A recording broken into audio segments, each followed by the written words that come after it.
요시야의 개혁이라는 제목으로 같이 말씀을 나누겠습니다. 어제까지 우리가 이제 주말에 큐티를 하셨는지 모르겠는데 이제 히스기야까지 지난주에 이제 보았죠.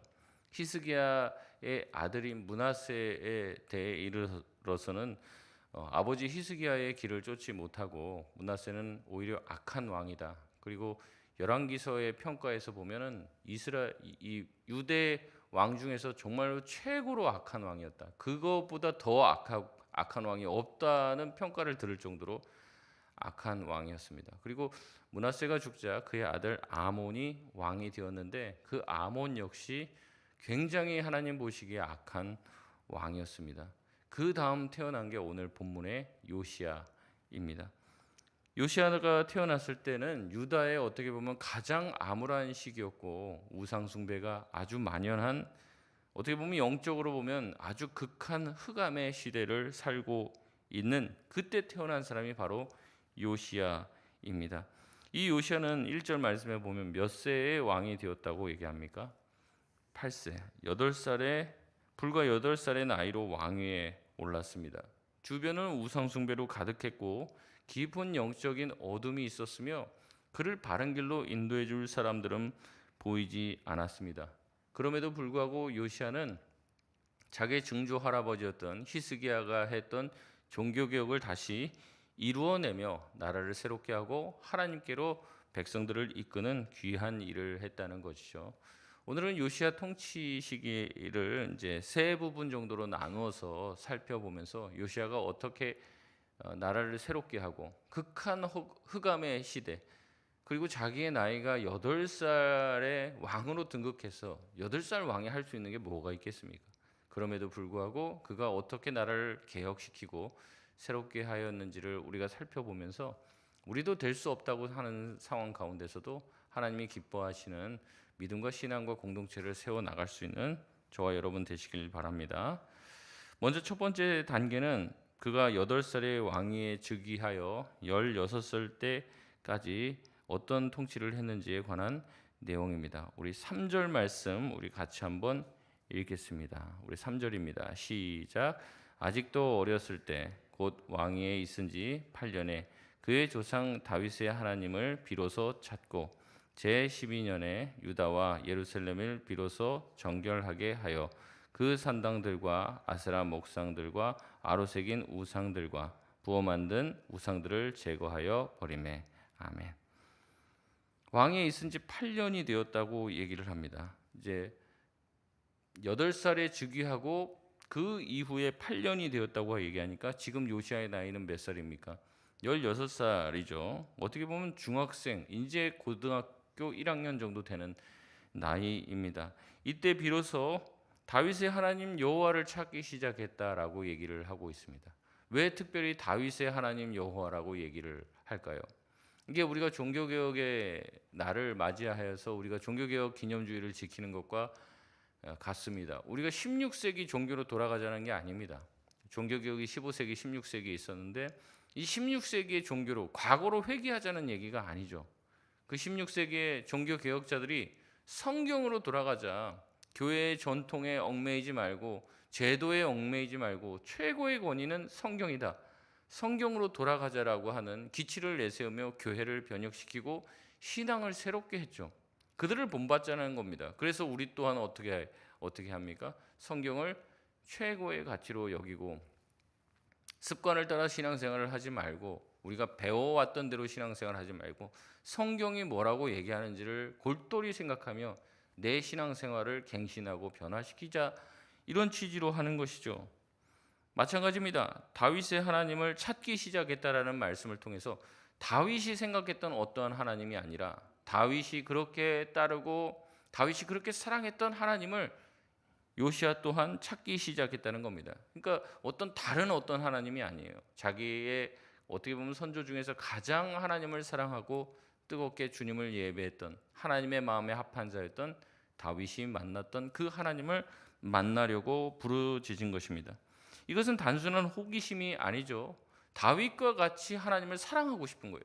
자기의 조상인 다윗이 하나님을 예배하고 싶었던 것처럼 예배했다는 겁니다. 여러분 결국에 개혁이라는 것은 어디서부터 시작하는 줄 아십니까? 한 개인으로부터 시작을 합니다. 마틴 루터가 종교개혁을 시작했다고 하지만 결국에 마틴 루터 자신이 말씀을 읽다가 어떻게 하는 거예요? 변화가 된 거죠. 루터 개인이 변화가 된 겁니다. 이제 우리 뭐 기독교에도 여러 이제 교파들과 교단들이 있고 여러 가지 어떤 주장들과 교리적인 내용들이 많이 있는데 이제 우리 합동 측 같은 경우에는 이제 개인의 변화를 통한 사회 변화를 추구합니다. 그러니까 이 사회가 혼탁하고 어려운데 이 사회를 어떻게 변혁을 시킬 것인가? 어떤 사람들은 막 제도를 바꿔야 된다. 그래서 교회도 정치에 뛰어들고 막 좋은 정책들을 교회가 개발을 해서 막 그걸 얘기해야 된다. 이렇게 얘기하시는 분도 있습니다. 저희는 달라요. 뭐냐면 결국에 제도라는 것은 아무리 잘 만들어도 허점이 있어요. 그걸 피해 간단 말이죠, 사람들이. 왜냐하면 사람이 악하기 때문에 아무리 좋은 제도를 개발을 해도 부동산 이런 개발하면 또 어떡합니까? 편법을 또 사람들이 어떻게 연구해내서 다 피해 간다는 거죠. 그러니까 결국에 뭐가 바뀌어야 됩니까? 사람이 바뀌지 않으면 안 된다는 거예요. 그래서 우리 이제 합동식에서 말하는 우리 개혁 신앙은 칼빈주의 신앙은 뭐냐면 각자의 개인이 하나님의 말씀으로서 변화되면 그 개인이 모인 사회 또한 어떻게 된다는 거예요? 변화가 될 거라는 거죠. 결국에 변화는 어디서부터 시작하냐? 한 개인으로부터 시작이 되는 것입니다. 어떤 사람들 보면 우리 교회 구역이 뭐 마음에 안 들어, 우리 교회가 마음에 안 들어, 뭐 이런 얘기하는 경우들이 있습니다. 근데 사실은 그러한 개혁과 변화는 앞에 있는 지도자들이 변화되는 것도 중요하죠. 근데 가장 먼저 개혁의 시작은 어디서부터 시작하냐? 바로 나로부터 시작이 된다는 거죠.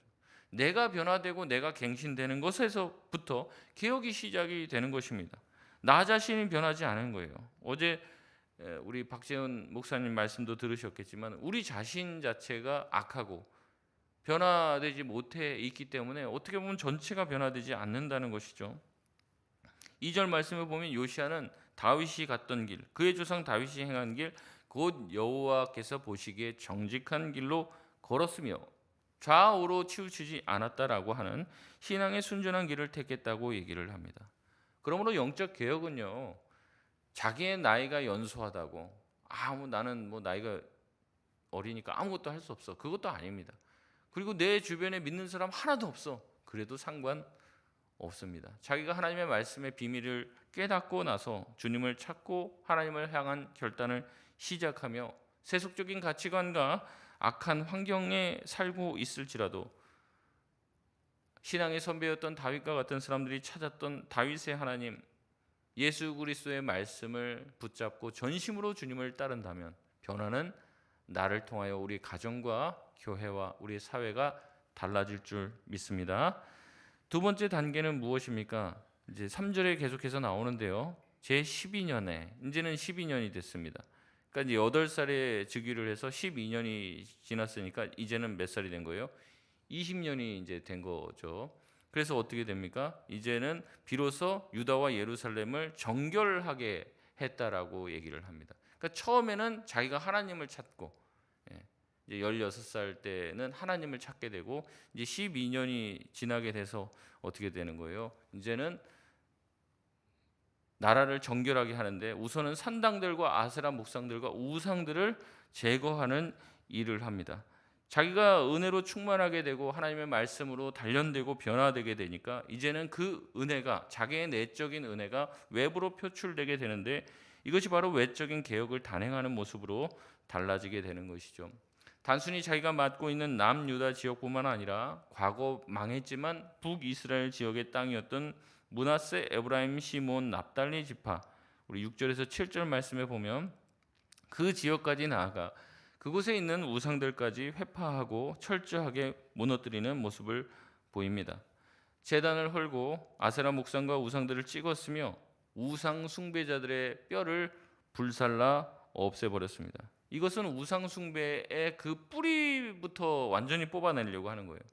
적당히 이제 개혁하고 끝내는 것이 아니라 하나님의 말씀에 따라서 하나님이 가장 싫어하는 것을 아예 근간부터 없애버리려고 하는 것이죠.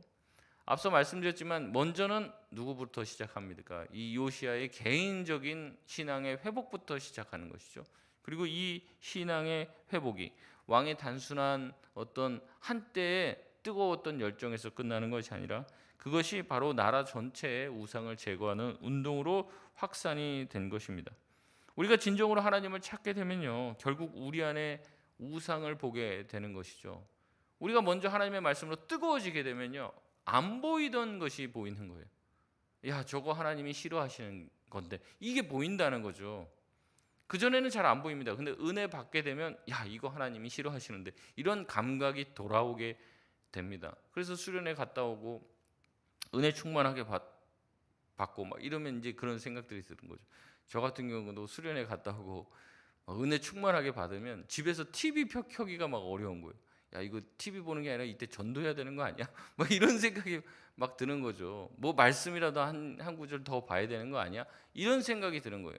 왜냐하면 은혜를 받으면은 내가 평소에 하나님 말고 더 사랑했던 것들이 눈에 들어오기 시작합니다. 그러면서 이거 하나님이 싫어하시는 건데, 사실 은혜 안 받으면 그런 감각이 생기지가 않아요. 불평도 뭐 불평할 만하니까 불평하게 되고, 뭐 저 사람이 밉게 보이니까 뭐 밉게 미운 것도 당연하죠. 근데 은혜를 받으면 그 사람이 미운 마음이 들다가도 어때요? 하나님이 이런 마음들 싫어하시는데, 내가 그 사람을 사랑하고 그 사람을 위해서 기도해 주길 원하시는데, 그런 마음이 생긴다는 거죠. 그게 어제 이제 교수님이 얘기했을 때는 이제 낯설음이라는 거죠. 나한테도 이런 면이 있었네. 하나님의 말씀을 쫓고 싶어하는 마음, 그리고 하나님이 보시기에 싫어하는 것들이 보이는 거예요. 요시야가 은혜로 충만하게 되니까 어떤 것들이 보이기 시작합니까? 우상들이 보이기 시작한 거예요. 근데 어떻게 보면 요시야가 어렸을 때부터 봐왔던 게 우상이에요. 이게 전혀 이상한 게 아니라고요. 어렸을 때부터 자연스럽게 우상과 우상 섬기는 것들을 봤어요. 자기 아버지도 그렇게 했고 자기 할아버지도 그렇게 했습니다. 그게 뭐 이상합니까? 근데 은혜 받으니까 뭐예요? 그게 다 이상하게 보이는 거예요. 왜 우리는 하나님의 백성인데 왜 우리는 우상을 섬기고 있지? 우상 섬기다가 이렇게 나라가 어렵게 되었는데 왜 아직도 우상을 섬기고 있지? 우상을 제거해야겠다. 근데 자기 나라에 있는 우상 제하는 것으로 만족하지 못하는 거죠. 다른 나라, 같은 민족이지만 지금 무너졌던 북이스라엘까지도 정화시키는 작업을 합니다. 과거와 철저한 단절을 하기 위하여 우상 숭배자들의 뼈까지 가루로 내어서 제단에 다 불살라 버립니다. 영적 정결과 회복은요, 적절한 타협으로 이루어지지 않습니다. 철저한 과거와의 단절 그리고 파괴를 요구합니다. 무너뜨리는 것을 요구한다는 거죠. 근데 무너뜨리기 위한 것은 무너뜨리는 것 자체가 목적이 아니라 무너뜨려서 어떻게 하려는 거예요? 다시 새롭게 세우기 위한 것이라는 거죠. 마지막 세 번째 단계는 성전을 수리하는 단계입니다. 요시야가 왕으로 이제 세워진 지 18해가 됩니다. 이제 여호와의 전을 수리하려고 성전 보수 작업을 시작합니다. 우리 8절 말씀 같이 한번 읽겠습니다. 시작. 요시야가 왕위에 있은 지 18째 해에 그 땅과 성전을 정결하게 하기를 마치고 그의 하나님 여호와의 전을 수리하려 하여 아살랴의 아들 사반과 시장 마아세야와 서기관 요아하나스의 아들 요아를 보낸지라. 아멘. 성전 수리는 단순한 건축 공사가 아닙니다. 성전을 다시 수리하고 보수하는 이유는 뭐예요? 그것을 통해서 뭘 회복하기를 원합니까?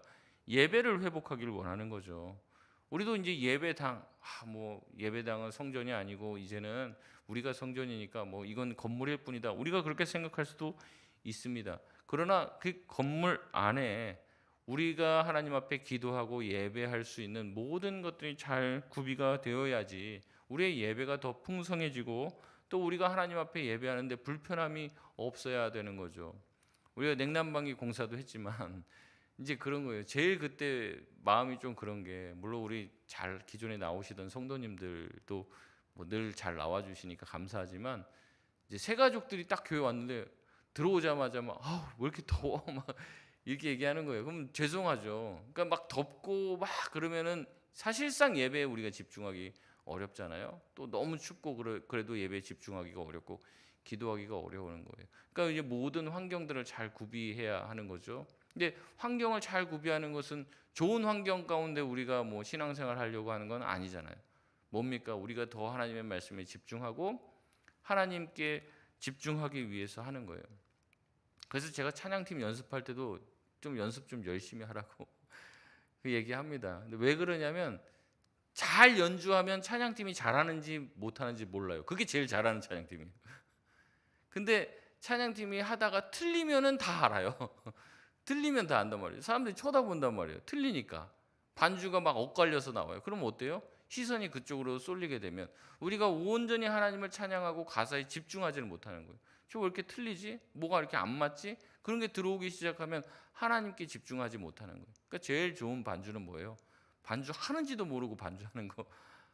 아무 문제 없이 그냥 흘러가는 거. 그게 온전히 그렇게 되면 하나님에게만 집중하게 된단 말이죠. 근데 뭐가 막 이렇게 막 걸리적거리고 눈에 띄고 막 이렇게 되는 것은 하나님께 대한 관심을 이제 자꾸 빼앗아 가는 거예요. 그러니까 연습 열심히 해라. 화려하게 연주하고 대단한 기계가 없어도 틀리지 않게 잘 연주를 해라. 그래서 사실은 이제 공교하게 연주하라, 이제 시편에서 그렇게 말합니다. 공교하게.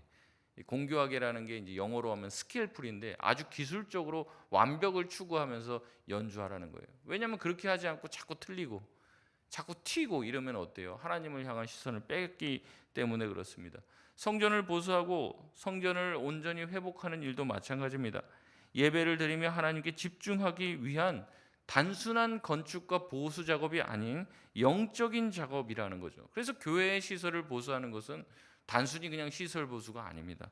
영적인 작업이고 예배를 섬기는 작업입니다.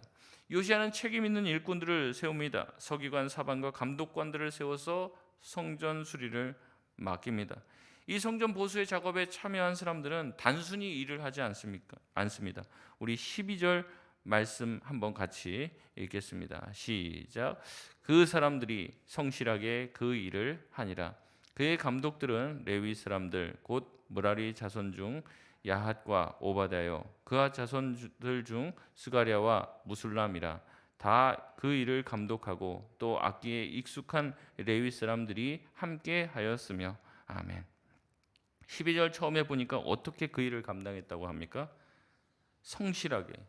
이게 원문으로 보면은 충성되게 이런 뜻도 있습니다. 뭐 일을 맡으면 어떻게 하는 거예요? 충성스럽게 성실하게 그 일을 하는 거예요. 맡았으니까 억지로 하고, 맡았으니까 그냥 또 제가 늘 말씀드리지만 징역살이 하듯이 오래 맡았으니까 내가 그냥 이 악물고 한다, 그렇게 하는 게 아니라 하면서 정말 성실하고 충성스러운 마음으로, 정말 그렇게 하는지 아닌지 보이잖아요. 그렇게 했다는 거예요. 지도자가 하나님 앞에서 바로 서고 또 모든 예배가 회복되고 또 하나님이 기뻐하시는 일을 하자 숨어있던 하나님을 향한 뜨거운 마음 가지고 있던 사람들이 모여서 성실과 충성됨으로 하나님의 일에 동참했습니다. 여러분, 개혁은요, 혼자 자기에서부터 시작이 되죠. 시작은 혼자 은혜 받고 왕으로부터 시작이 되지만 그 개혁을 완수하기 위해서는 반드시 누가 필요합니까?